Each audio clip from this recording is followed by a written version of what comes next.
So I think the most interesting thing about Collin Sexton's second year, besides the crap show going on around him, is that he's shooting less long twos. Last year, Sexton attempted about 20% of his shots from long two-point range. This year, it's a lot lower. It's like 7% of his shots. And he's trading some of those in for more attempts at the basket. About 7-8% more of his shots are coming at the rim. He's attempting one more free throw a game, and he's also attempting a few more shots from 3 to 10 feet. And for what it's worth, he is making more shots just in general. His efficiency is better from kind of everywhere. Slightly down from 3, but that's fine. It's still above average at 39% on 4 a game. So the shot making and the scoring ability of Collin Sexton cannot be denied at this point. I mean, even in his rookie season where there were questions about his shot selection and whatever else, his threes and his free throws were still pretty good for how early it was in his career, and he's managed to get a little bit better there. His overall efficiency, 55% true shooting, that is not bad. Given how much he's shooting and how early it is in his career still, that is certainly intriguing. Looking at the way that he beats defenders off the dribble, when I've looked around, I haven't seen him bust out a lot of crazy dribble moves, or at least have to do it a lot, because most of the time he's just beating dudes on straight line drives. It's like his hesitation combined with his burst is enough to get defenders kind of reeling a little bit. I think it helps him that he's also not super small out there. 6'1", 190 pounds, pretty strong dude. 6'6" wingspan as well, so in a way he's able to play bigger than he actually is, I guess. So that's all nice. And then when we look at the jumper, it's been good for 2 years now. I think eventually we're going to see him ramp up the attempts a little bit. Do I think he could come out of nowhere Devontae Graham style and start shooting 7 or 8 a game at a high percentage? I don't know. Maybe just because it seems like that's not just embedded in him to just take that many threes, but perhaps we could see him attempting some of the patented guard pull-up threes that have taken over the NBA the past couple seasons, Do I think we're going to see him end up being like Kemba or Damian Lillard at those shots? That's a tough sell, but I think he could do it. He's got a couple pull-up threes if you just look at his three-pointers. This season, 75% of his threes have been assisted.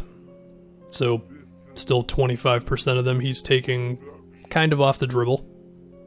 The only thing is he would maybe have to speed up his release a little bit, because when you watch him operate and he ends up taking a 3, even if the shot looks good, it is still a little slower than you really like it to be. It's like he still has to think about the three-pointer a little bit before he ends up taking it.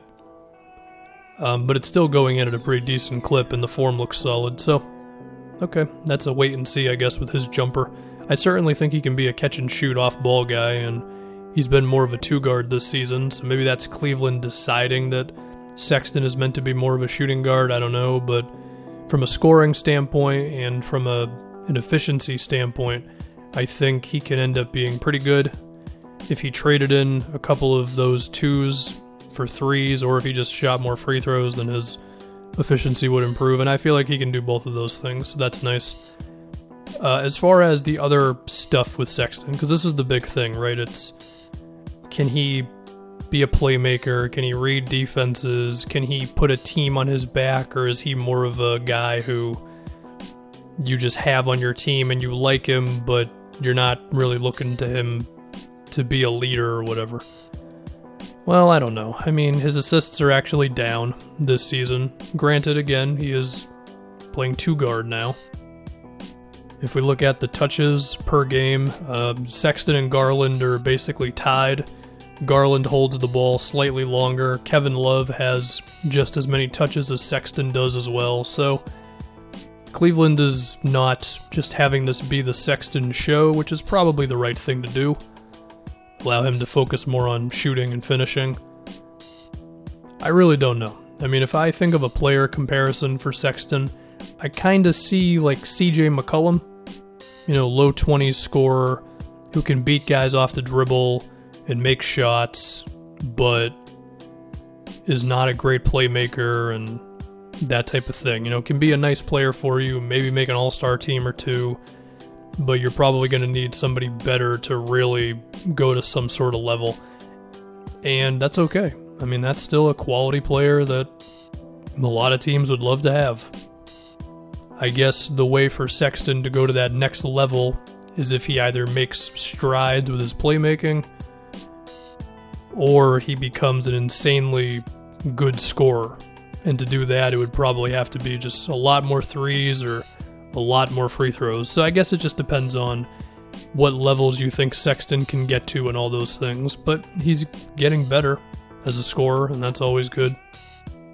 And again, I think it should be mentioned that Sexton improving this year while dealing with all the stuff going on in Cleveland between Beeline and Kevin Love and the roster just not being that good, and Garland as a rookie point guard, and that's always an experiment. So for Sexton to get better amongst all that, it's pretty cool.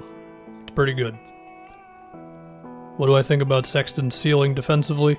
I think it could be alright. I mean, again, he's not tall, but he's strong and he's got a good wingspan and he's a pretty good athlete, so that could balance it out. This Cleveland team just needs a coach they can really buy into, and who knows if the Cavs are going to manage to do that one. I mean, the worst case scenario is Cleveland shuffles coaches a few years and then Sexton, he gets better, but that with a stable coach he could have made more improvements, and then I guess some other team overvalues him compared to what Cleveland does in restricted free agency, and then he's gone, and suddenly it's like, whoa, this dude's really good. But I feel like Cleveland will hold on to him because there's not a whole lot going for him right now. I mean, it's basically him. Garland has been a little better lately, and then my guy, Kevin Porter Jr., so they'll probably hold on to those three and hope for the best. That's it. I'm Collin Sexton. I guess for me, I think Sexton's ceiling is CJ McCollum, Zach LaVine, those type of guys, Give you a good amount of points. Not great at the other stuff, but good enough, assuming you don't force them into a role that is not totally right for them.